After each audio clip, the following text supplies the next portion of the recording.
오늘 말씀에 들어가기 전에 먼저 확인하고 또 함께 동의해야 할 것이 있습니다.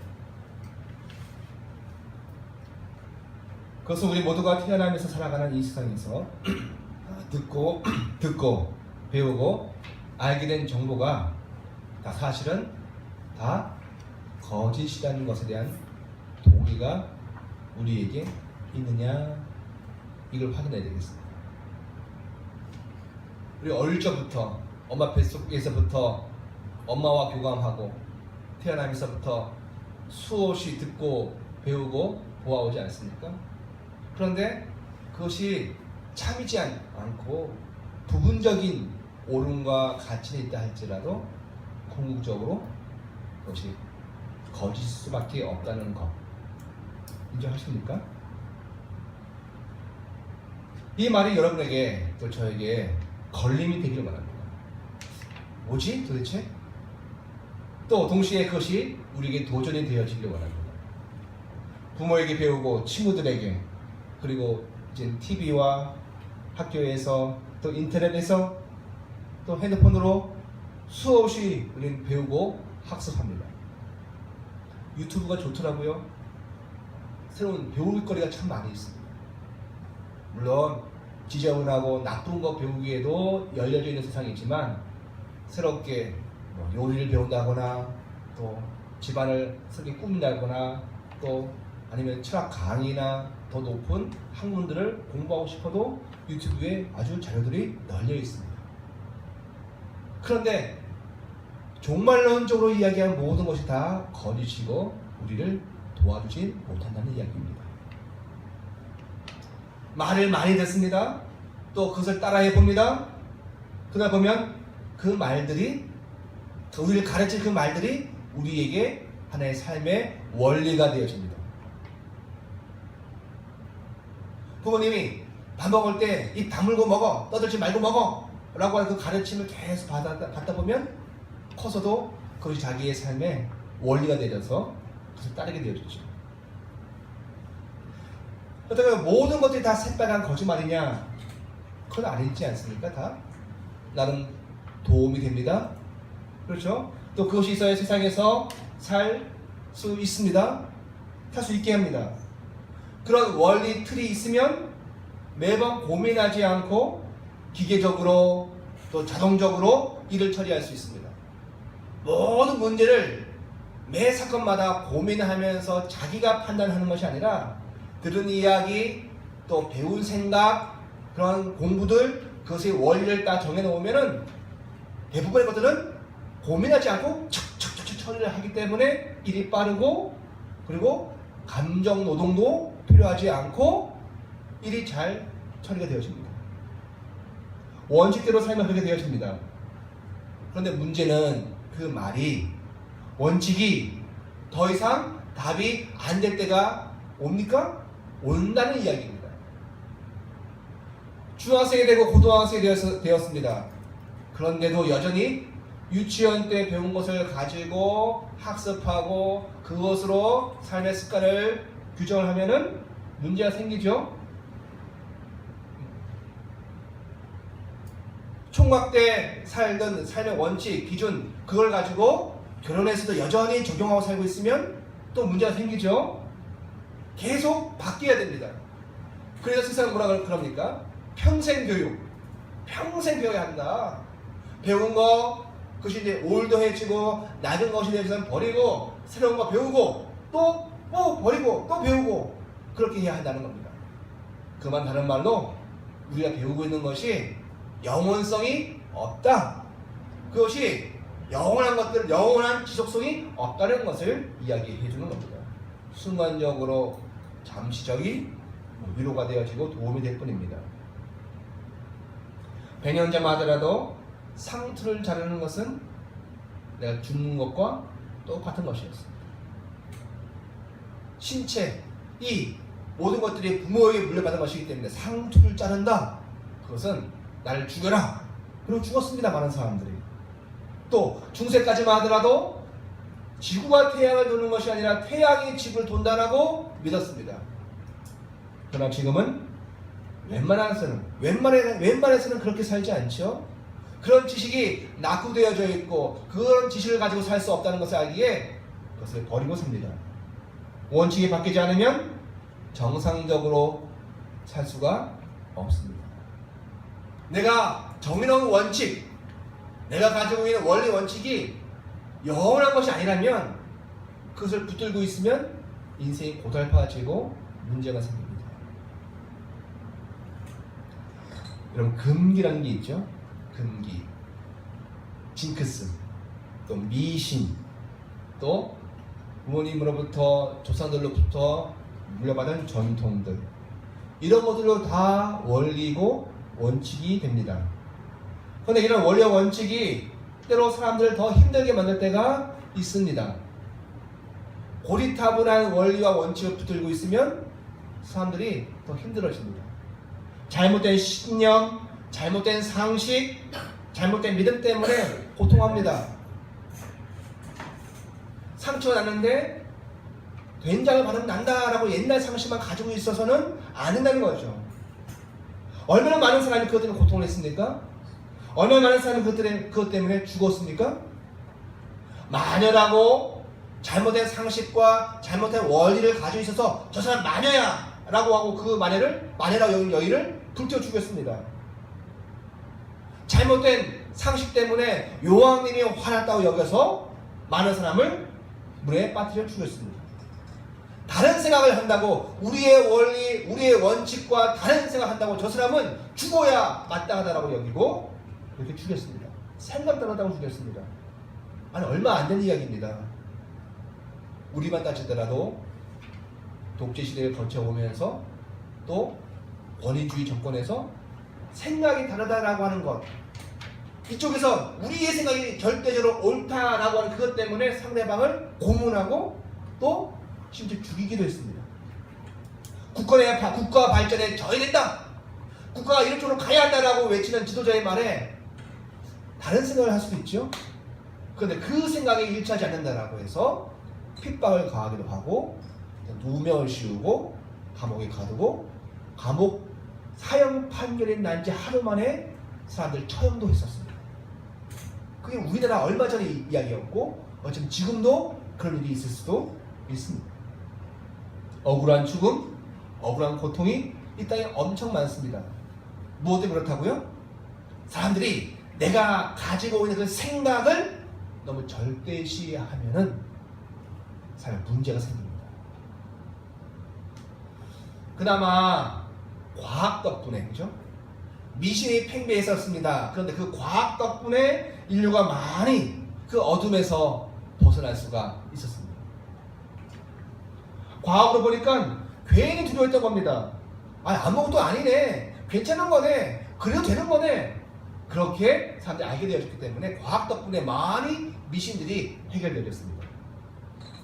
그럼에도 불구하고 사람들이 여전히 자유를 얻지 못하고 있습니다.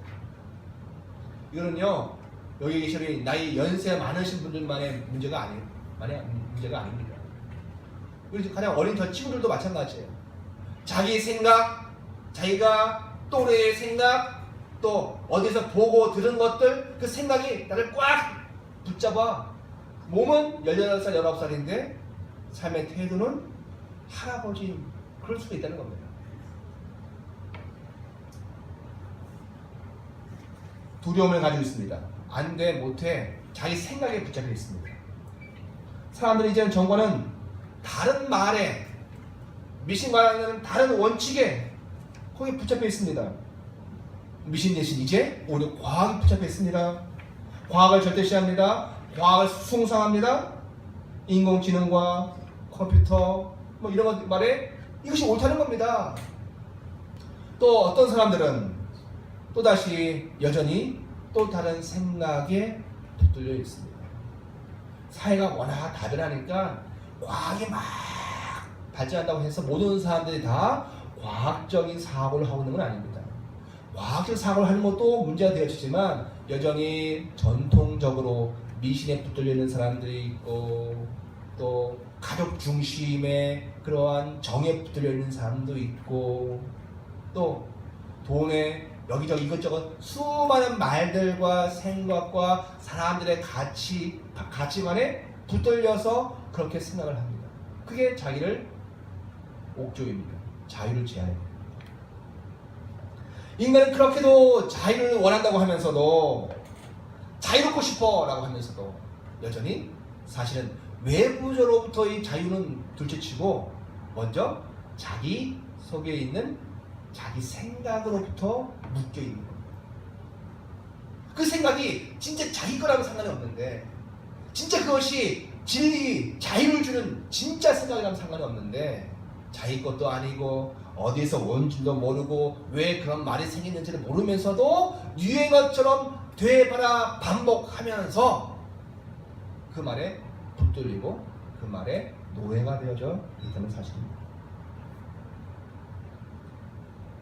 연예인들이 방송에서 예능에서 개그맨들이 많은 말들을 합니다.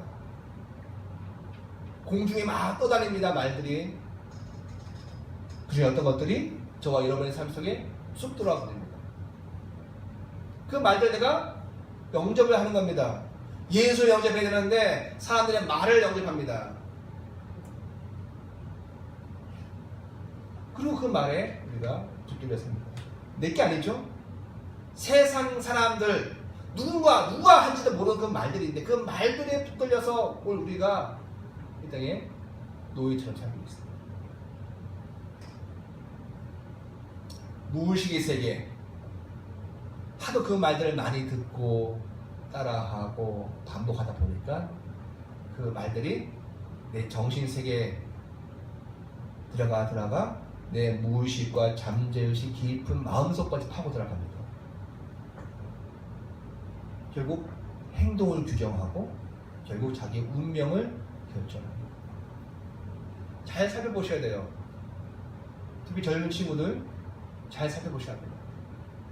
내 속에 내가 따르고 내가 생각하는 수많은 말들이 내 안에 있는데 내가 스스로 여기는 원칙들이 있는데 그것이 과연 진리입니다. 오늘 사람은 누구나 행동을 하지 않습니까? 행동을 한다는 건 자기 속에 어떠한 원칙이 들어와 있다는 거예요. 그 원칙이 과연 나를 살리고 있는가? 예를 들면 이런 겁니다. 옛날 같아서는 이러죠. 여자가 돼서 뭘 하겠다고 이 말을 하는 주입을 하는 남성들도 있고 또 여자 자신들도 그 말을 받아서 나는 아무것도 못하는 여자야 라고 자기를 원리를 삼습니다. 맞습니까? 틀린 거죠. 또 해도 안 돼. 사람들이 그렇게 말합니다. 자포자기 하듯이 이제 와서 무슨 공부니? 해도 안 돼. 나는 원래 공부를 못해. 해도 안 돼. 맞아요? 아니에요. 자기도 모르는 말들이 들어와서 나를 붙잡는 거예요. 그리고 그 말들에 내가 붙들려서 그 말대로 살아가고 있는 겁니다. 뭘 해도 안 돼요. 아니죠. 너무 늦었다고 얘기합니다. 이제 이 나이에 먹어서 뭘 새로운 걸 배워. 너무 늦었어. 그게 진리예요? 아니요. 누군가 수많은 사람이 떠들어 놓은 그 이야기가 속담이 격언처럼 흘러가다 내 속에 쑥 들어와서 그게 나의 삶을 지금 지배를 하고 있는 겁니다. 미신이고 우상숭배입니다. 이런 말은 어떻습니까? 조선 사람들은 3일에 한 번씩 맞아야 돼. 일정한 얘기예요. 왜? 노예 근성이 있기 때문에 조선 사람들은 자유의지가 없기 때문에 그 사람들은 때려서라도 3일에 한 번씩은 맞아야만 일을 할 수 있어. 이렇게 얘기했단 말이에요. 근데 그 말들을 아직도 이 사회에서 하는 사람들이 있어요. 자기도 한국 사람이고 같이 일하는 한국 사람임에도 불구하고 그렇게 무시합니다. 돈이 없으면 그것은 비참한 인생입니까? 이런 갑질도 있습니다. 돈이 최고야라고 하는 것, 돈이 없으면 저조한 인생이야. 돈 없으면 그것은 정말 허접한 인생이야. 그런 사고가 들어와 있어요. 그 사고에 의해서 행동을 합니다. 우리는 사실 어떤 면에서는 자기가 생각을 하고 판단을 하고 산다고 하지만 자기가 홀로 생각하고 판단하는 것은 거의 없는 것 같습니다. 수많은 인류 역사가 또 그 민족이 그 집안이 돌아가면서 해서 수많은 말들이 자기 속에 하나의 원칙이 되어지고 하나의 근거가 되어서 여기저기 세포 여기저기에 다 쌓여 있는 거예요. 그러니까는 우리 민족을 보면은 유교적인 정서와 가르침이 우리 안에 들어와 있어요? 들어와 있죠. 불교, 미신, 수많은 잡다한 하나님 알지 못하는 수많은 말들과 생각이 내 안에 들어와 있습니다. 지금 예수를 믿어도 교회를 다녀도 우리 안에 내재되어져 있고 우리 안에 가득 차 있는 것은 하나님의 말씀보다는 우리가 살고 물려받고 경험한 수많은 말들, 결코 나를 살리지 못하는 말들, 나를 저주하게 하게 되고 스스로 자기를 망가뜨리게 하는 그런 말들이 내 안에 수월 쌓이는 거예요. 한때 디톡스가 유행했습니다. 해독. 예수를 믿는 과정은 뭐예요? 결국 해독하는 과정입니다. 자기 속에 있는 하나님의 말씀 말고 우상 숭배했고 귀신을 섬겼고 자기에 대한 자기 중심적 사고에서 물질을 숭상했던 사고에서 나왔던 수많은 결국엔 자기를 죽이는 말들이 내 속에 있는데 이것들을 하나하나 끄집어내서 제거하는 과정이 결국 있다면서 예수 믿는 과정입니다. 그리고 나서 종말에 주님을 배우는 거예요. 하나님과 분리되어 있는 인생들이 결국 죽게 만드는 언어, 죽게 만드는 영으로 살다가 예수를 알고 참 진리를 알고 그래서 예수의 언어와 하나님의 말씀을 우리가 보면서 그 말씀 내 마음에 담으면서 내 안에 갈등과 전쟁과 그리고 수고로운 피 흘리기까지 싸우는 싸움을 싸우는 겁니다. 내가 삶의 사는 원칙이 과연 무엇이었는가? 내가 이 일을 지금 왜 하고 있는가라고 하는 그 근거가 자꾸 성령으로 하나님의 말씀으로 돌아가는 것이 결국 그리스도인으로 살아가는 우리의 인생의 과업입니다. 언어는 따라하겠습니다. 언어는 영이다. 네, 언어는 영이 뭐예요? 영입니다. 이 화초들이 있습니다. 이 화초들한테 칭찬하고 아우 착하다, 아름답다, 복되다, 참 사랑스럽다 그러면서 물을 주면 잘 자요. 그런데 욕하고 저주하고 그러면 그냥 실실 죽습니다. 사람한테 한번 실험을 해볼까요? 밥상머리에서 아이들한테 아침부터 저주의 말을 퍼보면 아들이 죽겠죠. 그 영이 죽는 겁니다. 왜요? 그 언어는 말뿐이 아니라 소리만 있는 것이 아니라 그 언어는 영이기에 영의 충격을 가는 겁니다. 영의 상태. 그래서 그 어떤 언어를 가지고 있느냐에 따라서 우리가 어떤 영의 삶을 선택하느냐가 달라지는 겁니다. 세상의 언어와 세상의 말을 가지고 그 말이 지향하는 영으로 움직일 것이냐 아니면 주의 말씀으로 내 영을 새롭게 할 것이냐 그것입니다. 그래서 세상의 언어가 우리의 마음과 생각을 가득 메우면 어떻게 될까요? 심지어 하나님의 사람들도 우리들도 세상의 영의 영향을 받는 육적인 사람이 되어집니다. 어찌 오늘 우리가 빌립보서를 읽었는데 빌립보서의 배경도 그런 거 많습니다. 바울이 빌립보 교회에 전도했고 루디아와 그의 가정 또 간수와 그의 가정이 처음 빌립보 교회의 두 중심 가정이 되어서 교회가 세워졌습니다.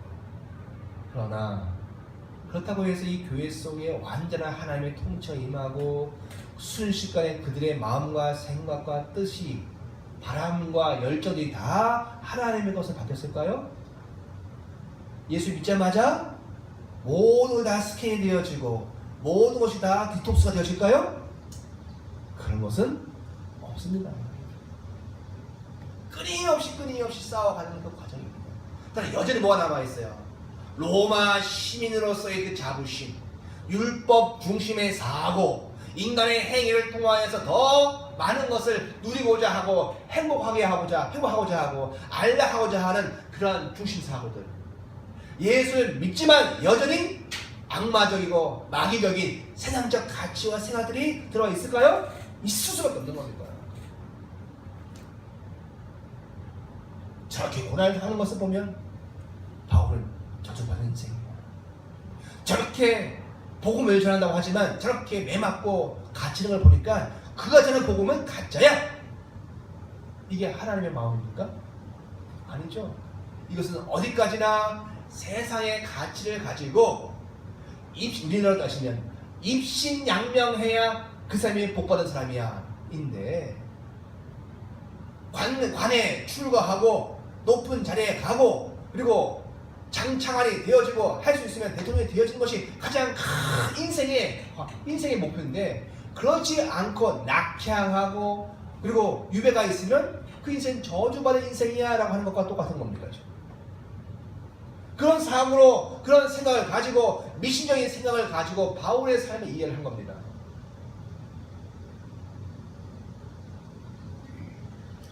하나님의 눈으로 바라보지 않기 때문에 세상의 지식, 땅의 언어, 망가진 영으로, 자기 지식으로 성령이 아닌 다른 영에 사로잡혀서 말하고 또 그 말한 것을 스스로 믿는 겁니다.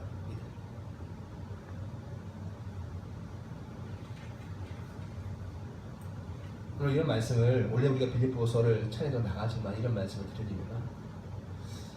우리가 개인의 삶을 살다 보면 다양한 사람들과 만나고 대화를 하게 되지 않습니까? 그런데 대화 속에서 전혀 성령적이지 않고 하나님의 그 온화함이 없고 세상적인 그런 날카롭고 그리고 스스로를 저주하는 언어들을 막 듣게 되어지니까 제 영이 이건 아니다 싶더라고요. 그래서 덧붙여서 이런 관점의 성경을 한 번 더 보고 말씀을 전하게 되어지는 거죠. 그러나 여기 위대한 영혼이 하나 있습니다. 바로 성령의 사로잡혀서 하나님 앞에 서 있는 영혼, 곧 바울입니다. 하나님의 가슴 속에 들어가십니다. 하나님의 마음을 정확히 아시는 예수 그리스도로 말미암아 바울은 세상의 말이 아니라 누구의 말을 하고 있어요? 하나님의 말을 하고 있습니다. 누구의 마음을 전하고 있어요? 하나님의 마음을 전하고 있으니까 하나님의 마음을 지금 전하고 있는 겁니다. 하나님의 마음으로 세상과 자신이 당하고 있는 이 고난의 문제를 이해하고 있는 겁니다.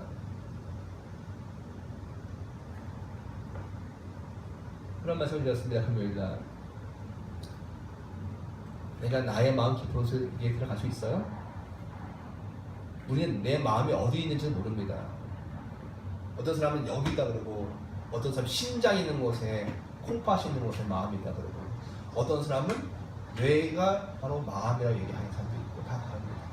그래서 마음이라는 것이 있다는 건 아는데 그 마음으로 들어갈 방법을 아무도 모릅니다. 그래서 자기 깊은, 내면의 깊은 잠재의식을 다 모르죠. 왜 자기가 그런 행동을 하는지 다 모릅니다. 그래서 자기 마음으로 들어가려면 어떻게 해야 돼요? 예수를 어디 영접해요? 우리가 마음에 영접해야 하지 않습니까? 그래서 예수와 교제를 해야 그래서 내 거라고 하지만 내 마음 속으로 들어갈 수 있어요. 그래야 내 마음 깊은 곳에 내가 왜 이런 행동을 하고 있고 오늘 내가 정말로 문제시하고 있는 고민은 무엇인지를 예수를 통해서 알 수 있습니다. 또요, 하나님의 마음속에 들어가야 합니다. 그래야 하나님 전 우주의 계획과 또 나를 향한 인생의 계획과 목표와 이 땅을 향한 하나님의 마음과 또 교회에 대한 주님의 마음을 알 수가 있지 않겠습니까? 들어갈 수 있어요? 하나님의 마음속에? 못 들어가요. 태양 속에 기름을 부었고 들어가는 거와 똑같습니다. 못 들어갑니다. 그런데 캅셀이 있어요. 누구요? 장까지 사랑하는 캅셀이 있다고요. 누구요? 예수 그리스도이십니다. 우리가 예수 그리스도 안에 들어가면 어디에 들어가요? 태양 같은 하나님의 마음 속에 들어가서 아버지의 마음을 알 수 있다고요. 그러니까 작게는 내 마음 깊은 곳에 예수로 말미암아 내 마음을 알게 되어지고 또 가장 크게는 하나님의 마음속으로까지 들어갈 수 있어요.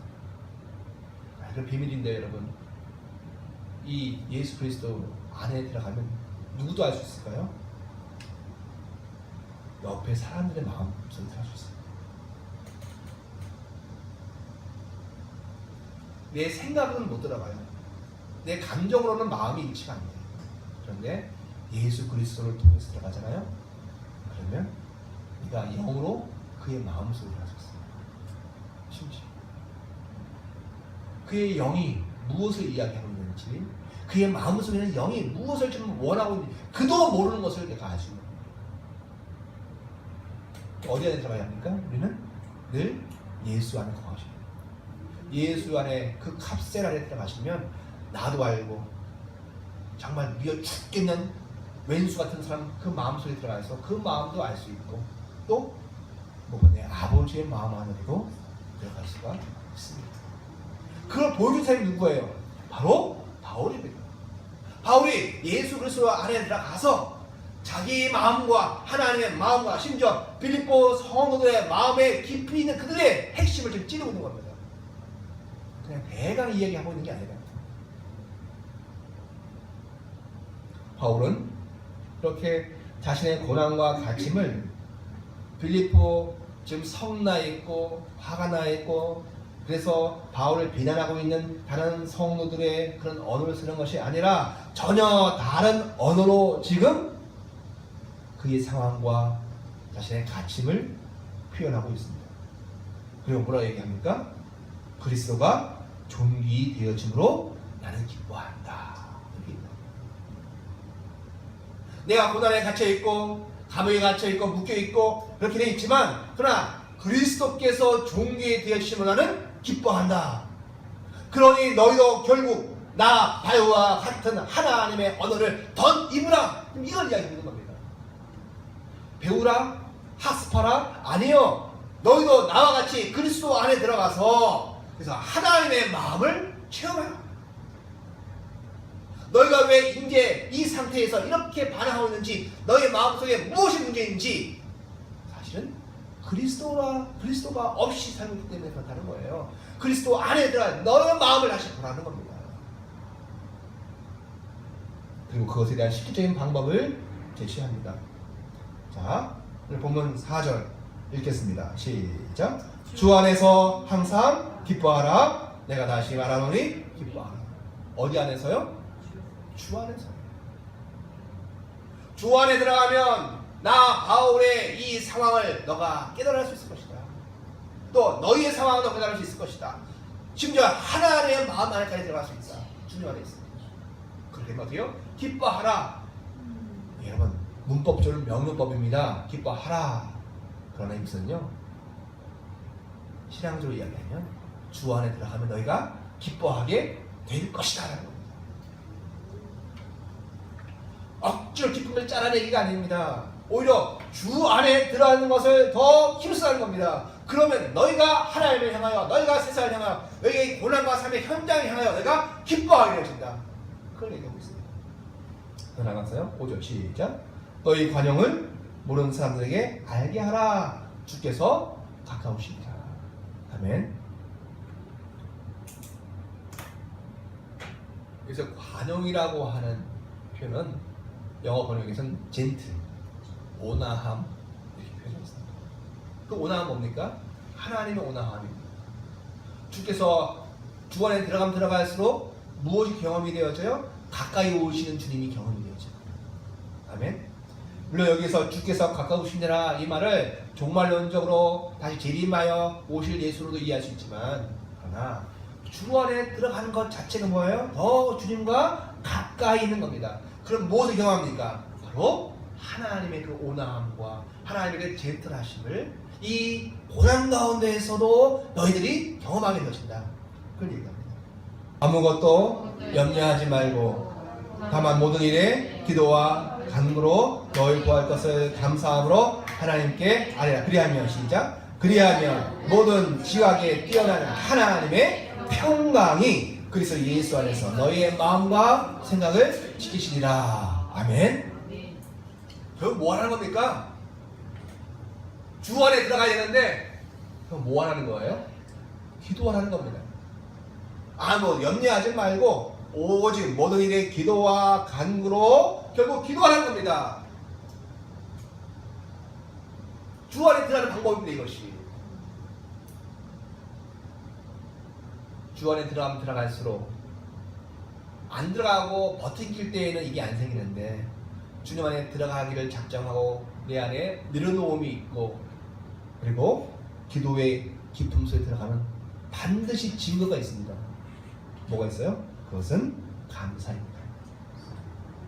내가 지금 하나님의 주님의 깊음 안에 들어가는 제대로 된 기도를 하고 있는가 대충 알 수가 있다고요. 자기는 알 수 있어요. 뭐가 있어요? 내가 기도했는데 감사가 나와. 내가 감사, 뭐 주셔서 감사합니다, 뭘 주셔서 감사 그런 게 아니라 하나님이 부어주신 감사가 있어요. 그게 내가 주님 안에 들어가고 있다는 증거입니다. 돈 주셔서 감사하고요, 건강해서 이런 감사 말고요.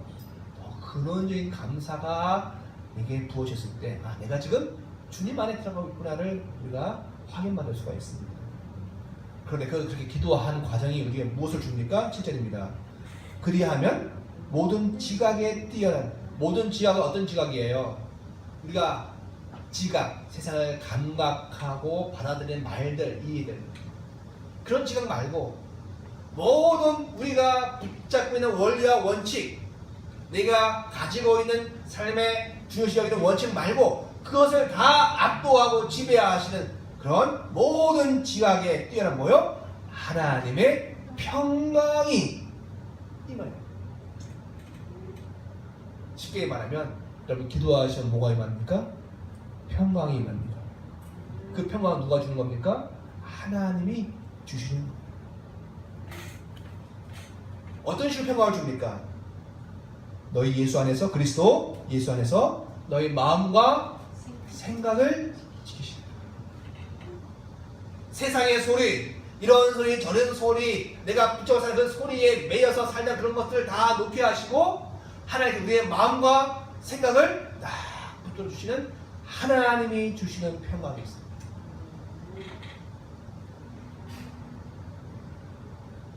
오늘 말씀의 제목이 뭡니까? 하나님의 평강?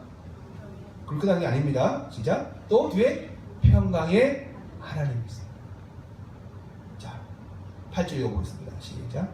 끝으로 형제들아, 무엇이든지 참되며 무엇이든지 경건하며 무엇이든지 옳으며 무엇이든지 정결하며 무엇이든지 사랑받을 만하며 무엇이든지 칭찬받을 만하며 무슨 덕이 있든지 무슨 기림이 있든지 이것들을 생각하라. 무슨 말입니까? 기도하다 보면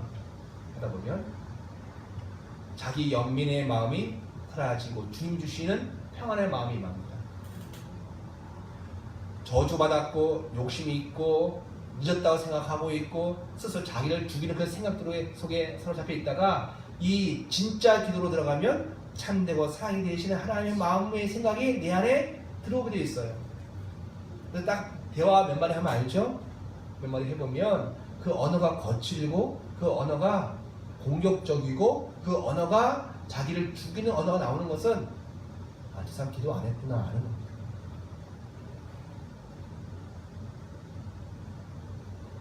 자, 주님이 주시는 그 생각은 어떤 생각이라고요? 다시 한번 확인해 봅시다. 참되고 또 경건하고 또 옳고 정결하고 사랑받을 만하고 또 칭찬받을 만하고 덕이 되고 기림이 되어지는 인정되어지는 그러한 생각들을 주께서 우리에게 부어주신다고 기도하는 가운데, 그래서 세상 속에 분주하고 그리고 자기가 세상으로부터 잊혀질 것 같고 자기 자신에 대한 그 연민이 생겼을 때 주의 생각이 나를 덮치기 때문에 마음속에 뭐가요? 하나님 주시는 평강이 임합니다. 그런데 여러분 쉽게 보지 않고 넘어가는 게 9절입니다. 이 9절 말씀 한번 읽고 마치겠습니다. 시작. 너희는 내게 배우고 받고 듣고 본 바를 뭐하라? 행하라. 다시 시작. 너희는 내게 배우고 받고 듣고 본 바를 행하라. 짧은 문맥에서는 전체 큰 문맥에서는 그리스도와 하나님 나라에 대한 전반적인 것을 이야기하겠지만 짧은 문맥에서 뭘까요? 바로 앞에 있는 8절의 말씀입니다. 또 7절과 6절의 말씀입니다. 뭐하라? 너희가 기도하라. 그죠? 너희가 하나님께 감사함으로 기도하라. 그러면 하나님의 평강을 주장하실 것이고 너희 속에 참되고 오르며 또 사랑 많을 만한 이런 것들이 생각나는 것을 붙잡고 있어라. 근데 그것을 본말 어떻게 해라? 행하라. 그럼 신앙은 뭡니까? 생각하는 겁니다. 신앙은 뭡니까? 그것을 행하는 겁니다.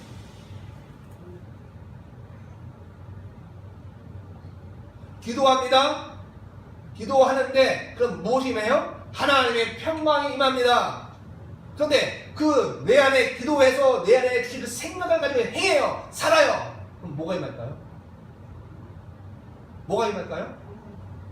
아니라니까요. 시작. 그리하면 시작. 평강의 하나님이 너희와 함께 계신다.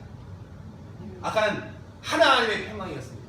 하나님이 주시는 평강이 너희 마음을 위로해.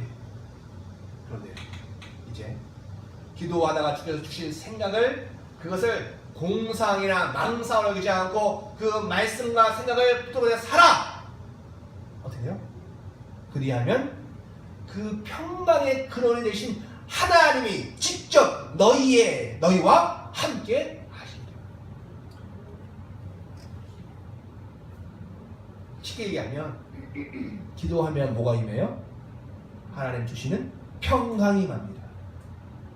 그런데 그 기도하는 가운데 주님이 주시는 진짜 참되고 경건하고 오르고 정결하고 사랑받을 만하고 칭찬받을 만하고 덕이 있고 기림이 되어진 것, 그것을 살아 행해. 누가 임해요? 평강의 아예 근원이 되신 하나님이 우리 가운데 임하십니다. 사랑하는 성도 여러분, 우리가 기도에서 끝나지 않기를 원합니다. 하나님 주신 평강만 누리는 것이 아니라 하나님 내 안에서 수많은 거짓된 생각들을 몰아내시고 싸워 이기시고 그리고 그것을 삶의 삶으로라는 분투하는 그 과정 속에 액션을 행하고 그것을 사는 과정 속에 하나님을 체험하시는 모두가 되어지는 겁니다. 평강이 좋은 것이지만 평강을 넘어서는 하나님이 우리와 함께 계신 줄 믿습니다. 기도하겠습니다. 사랑 많으신 아버지 하나님, 오늘 우리 속에 하나님의 평강이 임하기를 소원합니다. 그러나 더 사모하는 것은 주께서 우리의 생각을 이기시고 우리 속에 하나님의 생각을 주셨는데 그 생각 붙들고 삶을 살 때 하나님 당신 주시기를 원하오니 아버지 하나님 함께하여 주시옵소서. 삶 속에 주의 은혜가 넘치기 원합니다. 예수 그리스도 이름으로 기도합니다. 아멘.